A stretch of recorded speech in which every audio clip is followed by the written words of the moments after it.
nggak usah. Kalau boleh tahu Pak, kan saya mau datang ini, mungkin lebih baik saya tahu namanya dulu Bapak siapa? Fadli. Oh, Bapak Fadli. Berapa umur Bapak sekarang? 35 tahun. Masih muda, masih bisa aku panggil kakak ini. Sekarang kesibukan ke apa? Masak. Masak.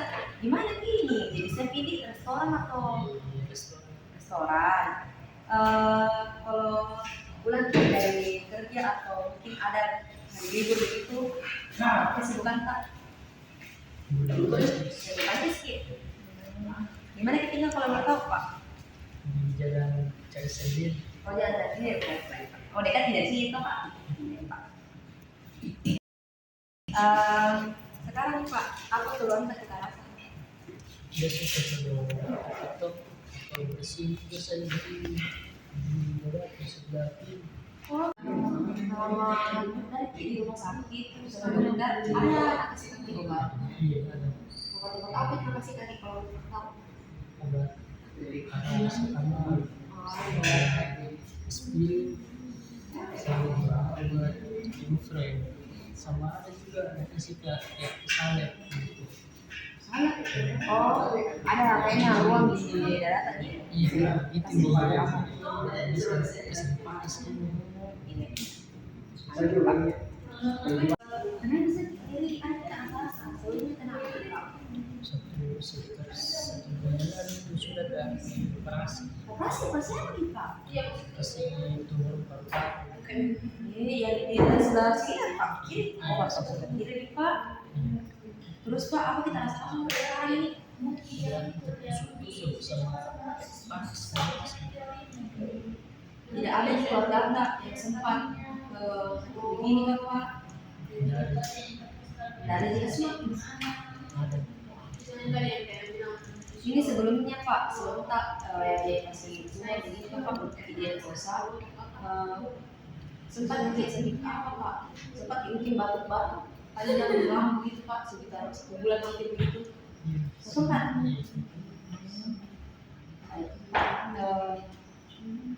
Tidak pernah disakit kita rasa pinggang tak atau leher pakai kaku gitu. Baik Pak, mungkin sebentar Pak periksa di densita begitu Pak. Kerja apa di ini foto apa densita? Oke Pak. Oke Pak, di sini saya akan periksa tanda-tanda. Nah, di sini ada tekanan darah, pernapasan, denyut nadi, dan risiko. Jadi saya periksa dulu tadi tekanan darah Pak. Oke Pak, tekanan darah atas 120/80. Jadi itu normal sih Pak. Terus denyut nadi 75 per menit. Normal juga. Kalau pernapasan tak kan normalnya itu 20 per menit. Nah kita itu 18 per menit. Jadi normal juga Pak. Terus tinggi badan 170 tadi kita saya periksa tadi. Ya. Kalau berat badan tak 60 kilo. Jadi kayak ideal semua aja Pak. Nah, jadi inspeksi status dari Mr. F itu, Mr. F itu datang dengan wajah yang meringis akibat nyeri dan juga posisi badannya itu sedikit fleksi atau bungkuk ke arah yang sakit. Nah, kemudian tangannya itu memegang dada yang sakit. Nah, jadi untuk inspeksi dinamisnya, Mr. F itu terlihat kesulitan saat berusaha memutar badannya ke arah yang berlawanan. Kemudian terlihat Mr. F juga itu kesulitan bernafas dan pola nafasnya itu tidak normal. Tes orientasi yang pertama yaitu di sini pasien diinstruksikan untuk mengambil sesuatu atau menyentuh sesuatu yang lebih tinggi dari badannya. Nah, ini tuh untuk menguji seberapa jauh sih pasien dapat menggerakkan tangan yang sakit. Kemudian dilihat adanya keterbatasan gerak atau peningkatan nyeri. Pak bisa di tangan saya bisa.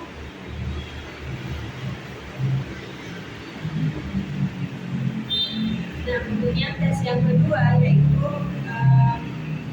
menginstruksikan pasien untuk menggerakkan tangannya ke arah depan, dua tangannya. Nah, tes ini tuh untuk mengerahkan mengevaluasi kemampuan gerak simetris pada kedua tangannya dan melihat apakah pasien itu mampu mengangkat tangan dari sisi yang sakit tanpa merasa kesulitan dan juga nyeri. Pak, bisa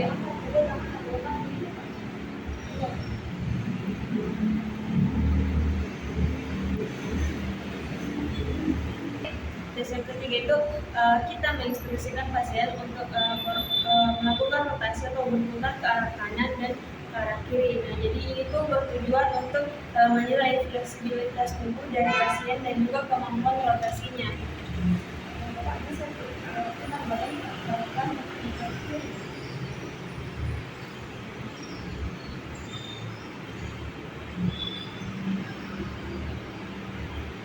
Baik, selanjutnya ada pemeriksaan fungsi gerak dasar, di mana pemeriksaan ini bertujuan untuk mengetahui seberapa besar rentang gerak pasien dan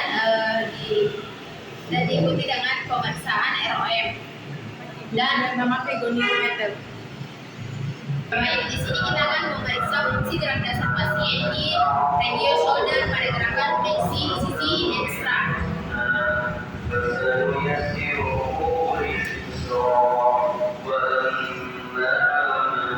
Nah, jadi pada bagian destra pasien ini normal. Kita menuju ke sisi sinistra.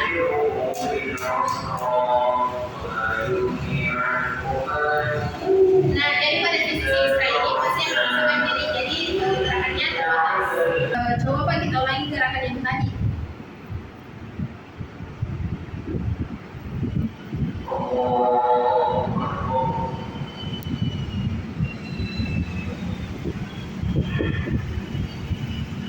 Coba Pak di sebelah kirinya lagi.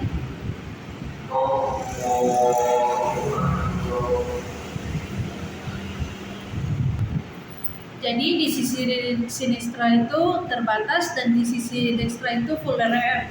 Nah, jadi gerakan yang kedua itu ada ekstensi.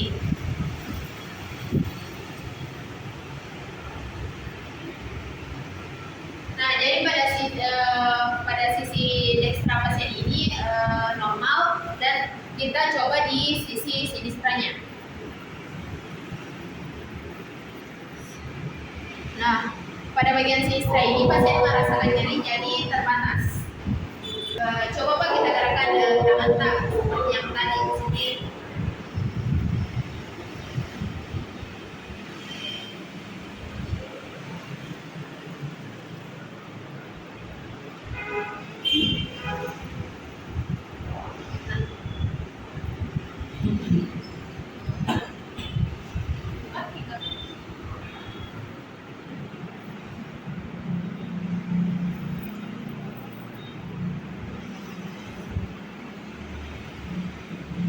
Nah, gerakan selanjutnya itu ada abduksi dan adduksi.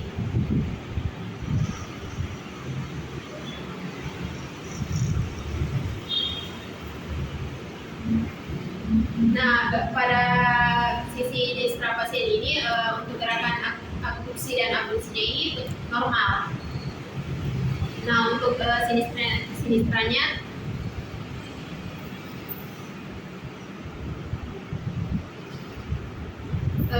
dia itu terbatas, pasien merasa nyeri.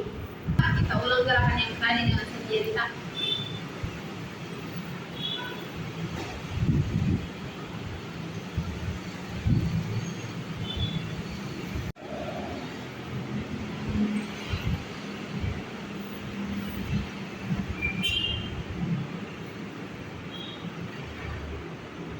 Nah, jadi untuk nilai ROM pada gerakan adduksi dan abduksi shouldernya ini pasien pada sisi dekstranya itu normal.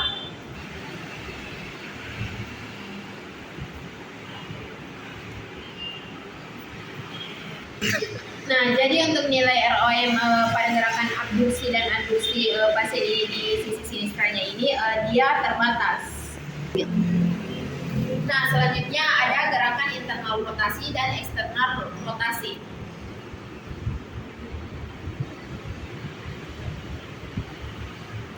Nah, jadi untuk gerakan internal rotasi dan eksternal rotasi pada pasien ini dia normal. Nah, jadi kita ke sisi sinistranya.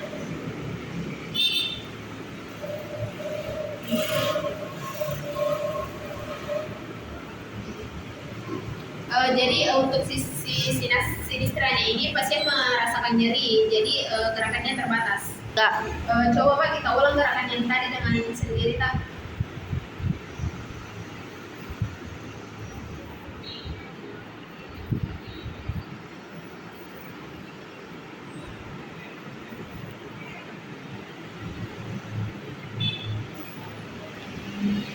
Nah, jadi nilai ROM pada pasien ini untuk gerakan internal rotasi dan eksternal rotasinya itu dia full ROM. Tiga.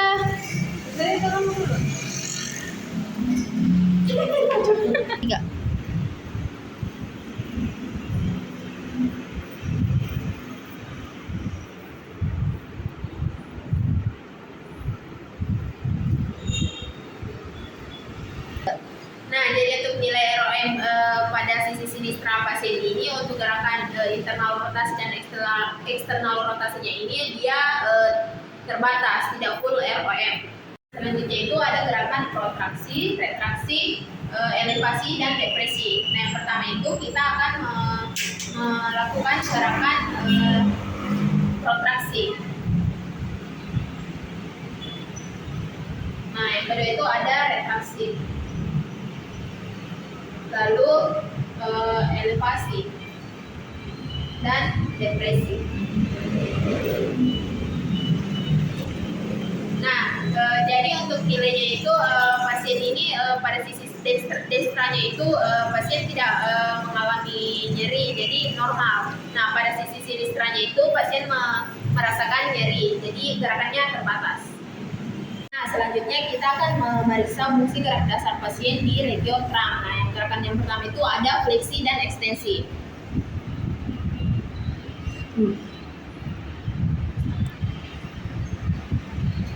Nah, jadi pasien itu merasakan ada nyeri, jadi gerakannya itu terbatas untuk gerakan fleksi dan ekstensinya. Nah, selanjutnya itu ada gerakan lateral fleksi dan rotasi.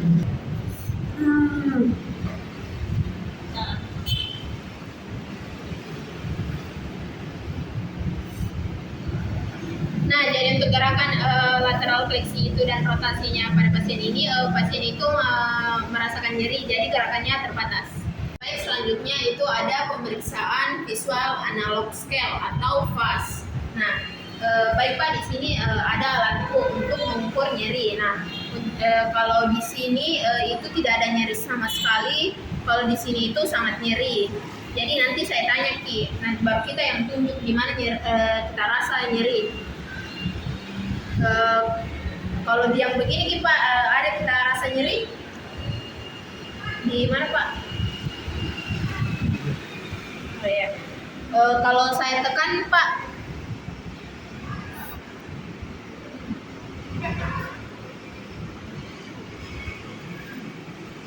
nah kalau gerak Pak, kalau gerak Ki berapa nyerinya?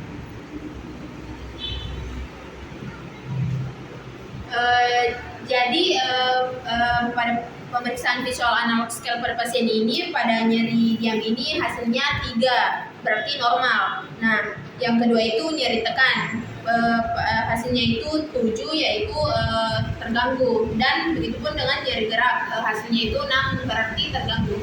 Baik, selanjutnya ada pemeriksaan manual muscle testing. Jadi di sini kita akan memeriksa pada gerakan fleksi, ekstensi, abduksi, dan abduksi pasien di sisi dekstranya. Coba Pak kita angkat tangan ke atas, ke bawah, ke samping, dan ke sini. Nanti kita lawan kanan.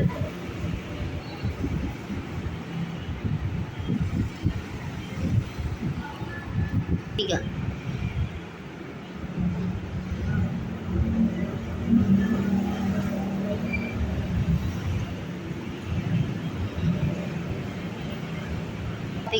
Nah, jadi hasilnya ini pada sisi dekstra pasien ini semuanya normal di angka 5.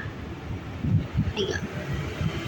Nah, selanjutnya pada sisi sinistra pasien, gerakan fleksi, ekstensi, abduksi, dan adduksi. Coba Pak kita angkat, nanti kita lawan kananku.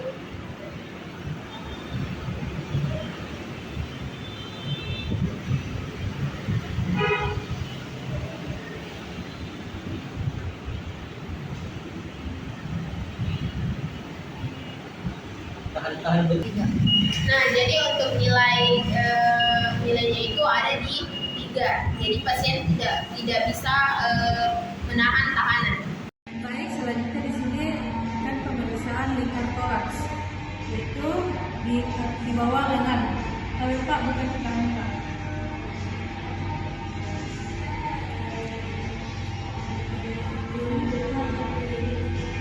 Tarik nafas Pak. Hembuskan. Jadi selisih lingkar toraks dia berposisi itu 91 ketika menarik nafas, 92 ketika menghembuskan nafas. Baik, yang kedua itu yaitu middle chest. Baik Pak. Menarik nafas Pak. Hembuskan. Jadi keterangan itu selisih penghembusan nafas penanaman nafas yang pertama itu 90 dan penghembusan nafas itu 92. Jadi selisihnya beda 2 cm. Oke, sekarang kita masuk di dalam tes dermatomyotong, di mana tes dermatomyotong ini bertujuan untuk merangsang kulit atau saraf terasa nyeri, apakah terasa nyeri atau tidak. Nah, alat yang kita pakai yang pertama adalah tajam tumpul, di mana di sini ada bagian tajam dan di sini bagian tumpulnya. Dan yang kedua ada keras dan halus. Pertama-tama kita pakai yang tajam tumpul. Jadi kalau mau cari T1-nya di bagian mana, kita harus palpasi dulu. Nah, bagian dipalpasi itu kalau mau ditahu, kita harus palpasi di bagian klavikula yang ini. Nah, contoh ini T1-nya.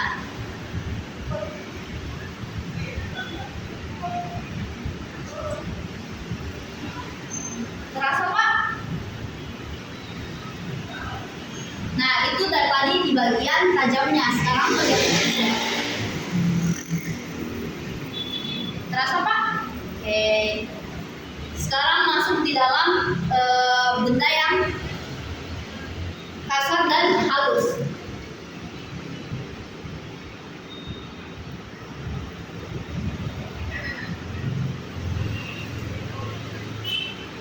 Gimana Pak? Nah, hasil dari tes ini adalah positif. Hasil tes dari ini adalah panas dinginnya normal, terus tajam dan tumpulnya normal, dan kasar halus normal. Saya mau tanya gini Pak, untuk intervensi nanti bagaimana selama sakit ini Pak, apa kita lakukan di rumah? Kalau makan di rumah Pak, dibantu atau makan sendiri jadi? Oh bisa jadi, kalau pergerakan kanan berarti makan dan minum bisa jadi. Kalau berpakaian Pak, bisa atau tidak? Ya bisa di kayak mungkin angkat begini ya Pak. Oke. Duduk Pak, duduk, berdiri, jalan kayak bisa. Tapi kan Pak, umumnya juga kita biasa ke WC gitu toh. Kalau ke WC mau buang air besar, kecil atau mandi, dibantu atau dibantu gitu? Baik, dan selanjutnya itu sprint test. Sprint test ini bertujuan untuk menilai adanya tenderness pada interkostal pasien. Pertama itu kita menentukan pasien berbaring bergerak.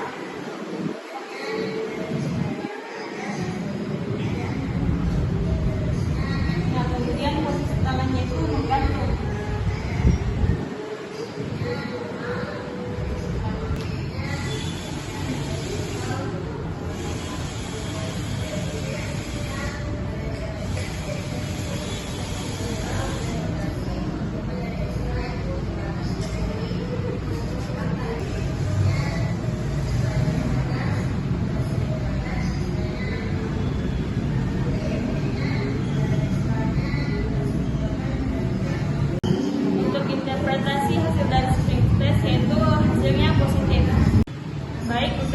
selanjutnya yaitu reflex test expansion test. Jadi tujuan tes ini tuh untuk mengidentifikasi flare atau perbedaan bentuk tulang rusuk pada kedua sisi tubuh pasien yang dapat disebabkan oleh postur atau ketegangan otot.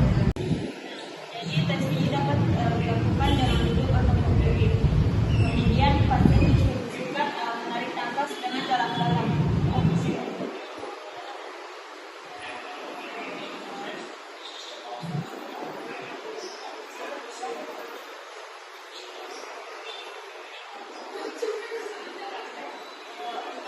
Interpretasinya itu hasilnya positif.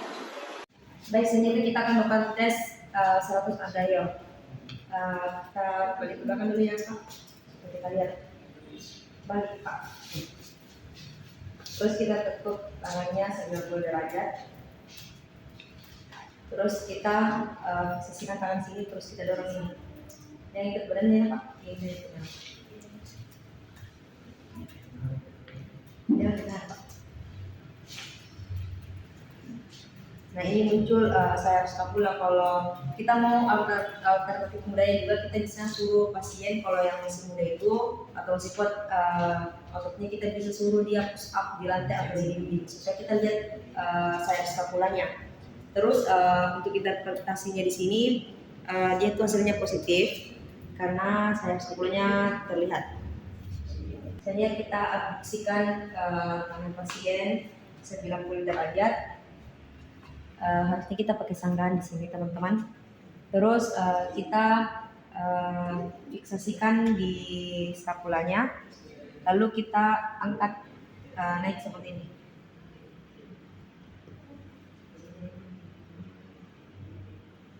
Baik, untuk interpretasinya itu hasilnya positif. Selanjutnya itu kita lower trapezius test, sama dengan posisi yang tadi, tapi kita tambah derajatnya ini, kita kasih tinggi lagi ke kemungkinan 130 derajat.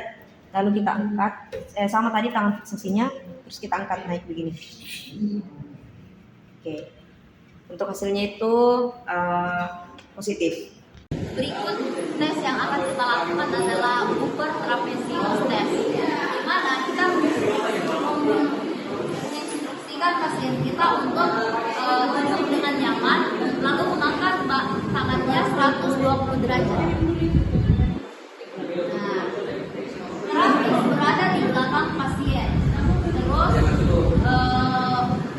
instruksikan pasien untuk melawan tekanan dari terapis. Jadi kita letakkan tangan kita berada di belakang dari siku pasien. Oke Pak, 1, 2, 3. Arm test, di mana untuk mengevaluasi adanya robekan levator cuff pada saraf subscapularis. Nah, di mana kita instruksikan pasien kita untuk berdiri Pak.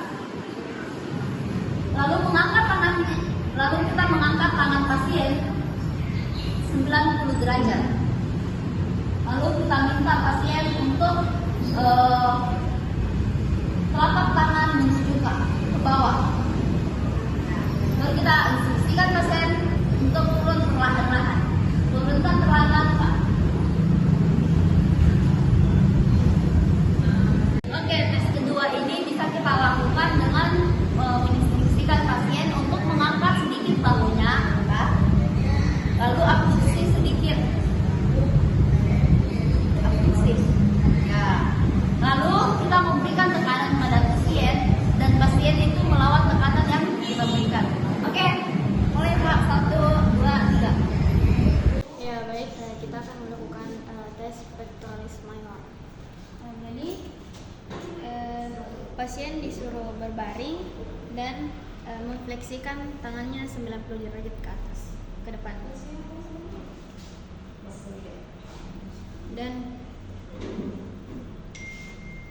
Dan ditekuk 150 derajat ke belakang. Dan jari-jari tangannya itu disatukan di belakang kepala.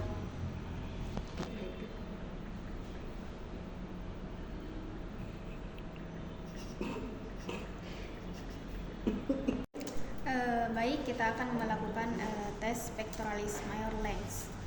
Jadi kita instruksikan pasien berbaring dan tangannya berada di perut. Lalu kita menekan bagian di sini.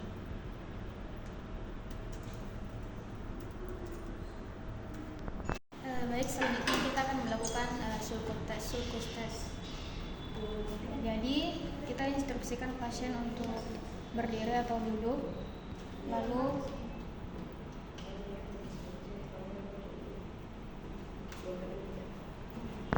Baik, selanjutnya ada tes blood and smear test. Nah, tes ini untuk mengidentifikasi adanya cedera pada sendi glenohumeral.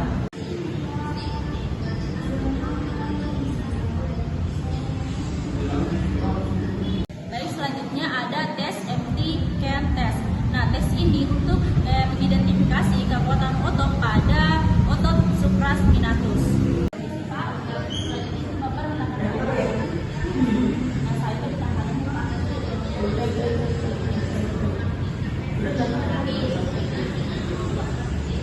Adapun interpretasi hasilnya yaitu positif karena pasien mengalami nyeri signifikan pada bagian otot supraspinatus.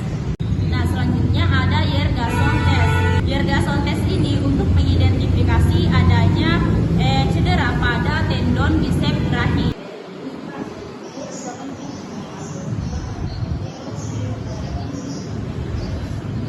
Adapun interpretasinya yaitu negatif karena pasien tidak mengalami nyeri saat bahunya digerakkan. Baik, di sini ada painful architects. Painful architects ini pemeriksaan fisik yang digunakan untuk mendeteksi masalah bahu untuk mendiagnosa adanya robekan pada rotram. Baik, kita menginstruksikan pasien untuk duduk dan mengangkat lengannya ke samping dengan tepat 90 derajat. Untuk penghentian perlahan. Selanjutnya yaitu oblique test. Kita meminta pasien untuk mengangkat tangannya, mengangkat untuk lurus ke depan dan meletakkan.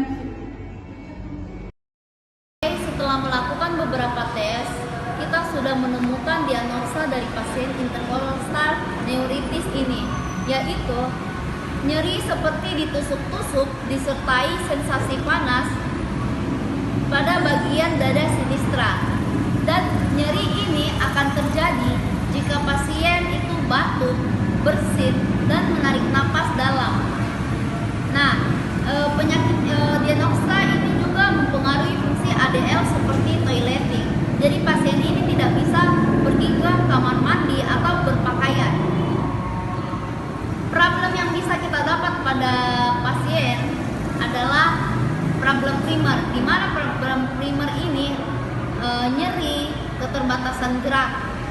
Sedangkan problem sekundernya itu gangguan kecemasan, gangguan pernapasan, dan spasme pada latimus dorsi, pectoralis major dan minor, splenius dan sternocleidomastoid dan trapezius. Nah, problem dari kompleks adalah gangguan ADL seperti toileting dan dressing. Oke, planning. Planning di sini adalah tujuan dari fisioterapi, di mana tujuannya itu ada dua. Tujuan jangka pendek dan tujuan jangka panjang. Nah, tujuan jangka pendeknya ini adalah mengurangi nyeri dan ketidaknyamanan pada pasien, mengatasi kecemasan pasien, mengatasi gangguan pernapasan pada pasien, dan mengurangi spasme pada pasien. Sedangkan jangka panjang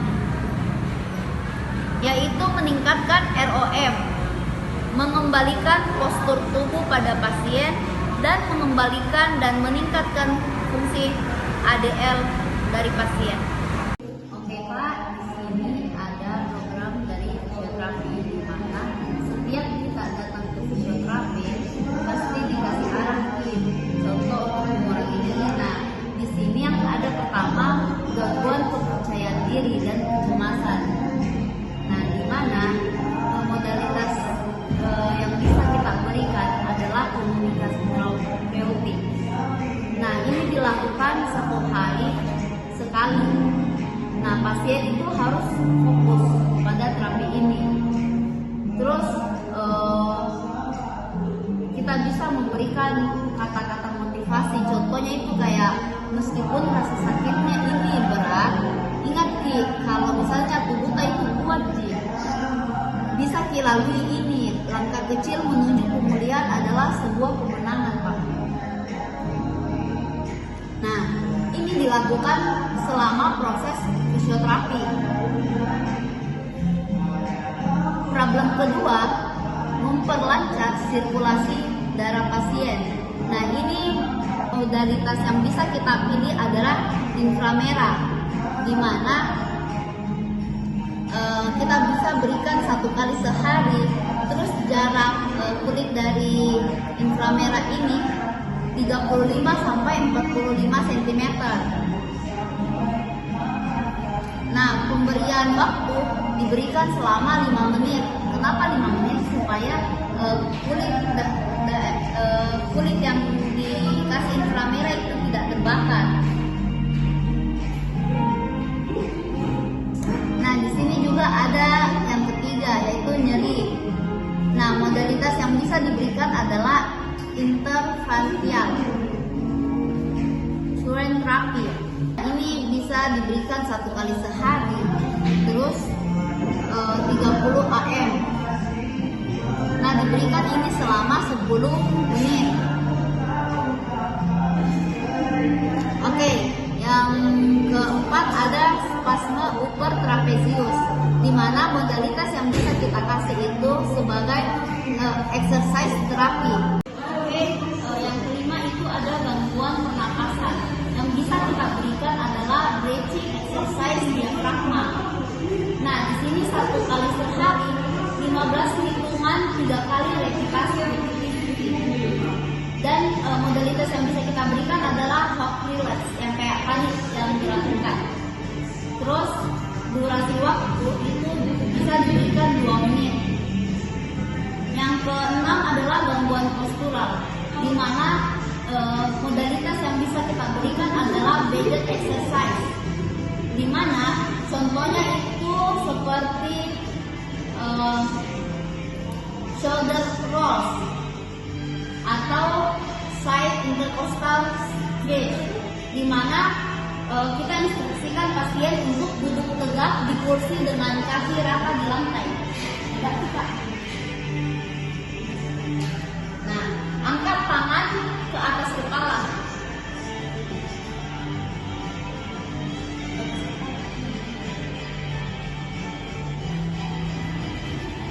Dan miringkan tubuh ke kiri secara perlahan.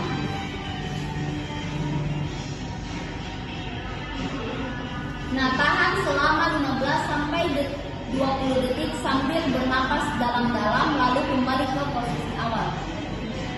Tarik napas dalam-dalam, buang. Tarik napas, buang. Oke, seperti itu contohnya. Nah, yang ketujuh itu ada gangguan ADL. Nah, modalitas yang bisa diberikan oleh terapis adalah ADL exercise. Nah, ini dilakukan 1 kali sehari dalam 15 hitungan 3 kali repetisi.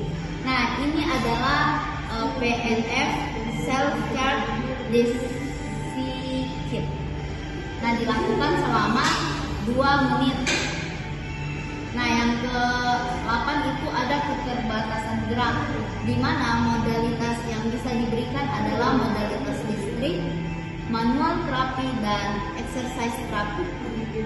Nah, kalau misalnya modalitas listrik, biasanya itu frekuensinya itu 80 sampai 100 Hz.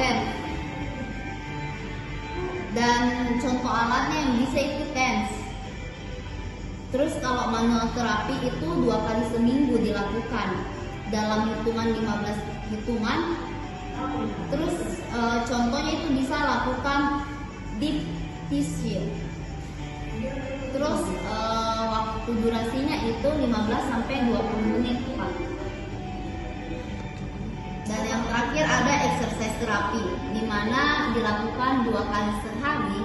Terus kalau misalnya kita lakukan itu dia hitungannya itu 8 kali per repetisi, kayak 8 kali per sesi. Terus contoh yang bisa kita kasih itu bird dog exercise, break exercise dengan dead dog exercise. Contohnya itu Pak, mungkin bisa ini kasih lurus, ini ya kasih lurus balik ya seperti ini. Nah, jadi modalitas kedua itu dari eksersis terapi ini adalah stretching otot respirasi, di mana kita menginstruksikan kepada pasien untuk berdiri dengan kaki selebar bahu. Tahu Pak Badanti? Lalu menginstruksikan kepada pasien untuk mengangkat tangan kanannya ke atas kepala,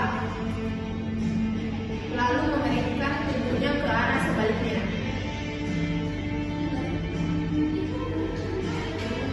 Nah, jadi kita menginstruksikan kepada pasien untuk melakukan gerakan ini selama 2 menit dalam 1 kali sehari.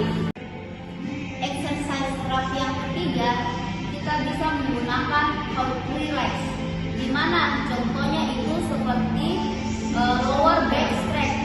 Kita instruksikan pasien untuk berbaring Pak.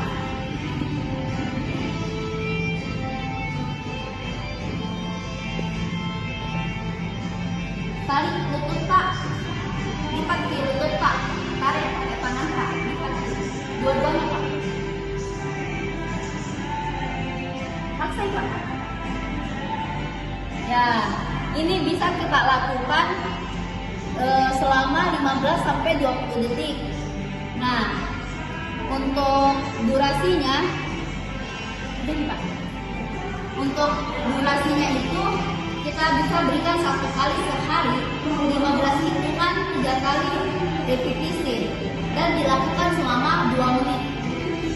Nah, intervensi yang terakhir itu ada pengkakuan sendi dari pasien, di mana modalitas yang bisa kita kasih adalah sheath stretch, di mana frekuensinya itu 2 kali sehari, dilakukan dalam hitungan 10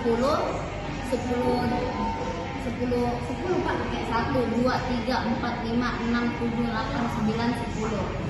Terus tipe yang bisa dikasih itu kayak peregangan progresif. Nah, dilakukan selama 15 sampai 30 detik. Baik, jadi hasil dari evaluasi semua intervensi ini, setelah kita melakukan pertemuan, hampir 3 kali pertemuan untuk melakukan terapi dengan pasien ini sudah memperlihatkan perubahan yang sangat signifikan, di mana pasien ini sudah kembali percaya diri, dan pasien ini juga sudah meyakinkan dirinya bahwa dia bisa sembuh. Dan juga nyeri pada interkostalnya ini sudah mulai berkurang, dan juga pasien ini sudah bisa melakukan aktivitasnya sehari-hari seperti berpakaian, walaupun masih dalam tahap pengawasan keluarga. Baik, adapun sumber fisik yang digunakan dalam pemeriksaan pasien interkostal neuritis itu ada yang pertama ultrasound terapi. Nah, ultrasound terapi ini digunakan untuk memanaskan jaringan tanpa menyebabkan panas di permukaan kulit. Nah, terapi ini meningkatkan sirkulasi darah dan membantu mengurangi nyeri serta peradangan di jaringan yang lebih dalam. Nah, untuk sumber fisik kedua itu ada transcutaneous electrical nerve stimulation atau TENS. Nah, TENS ini metode pengobatan dengan aliran listrik ringan yang ditempatkan pada kulit di sekitar area yang nyeri. Nah, stimulasi listrik ini mengganggu sinyal nyeri menuju otak sehingga mengurangi persepsi nyeri dan merelaksasi otot yang tegang di sekitar saraf interkostal. Sumber fisik yang ketiga itu ada infrared terapi. Nah, cahaya infrared ini digunakan untuk menembus jaringan tubuh yang memberikan efek panas yang menenangkan. Terapi ini membantu meningkatkan sirkulasi dan mengurangi kekakuan serta nyeri di area yang terdampak.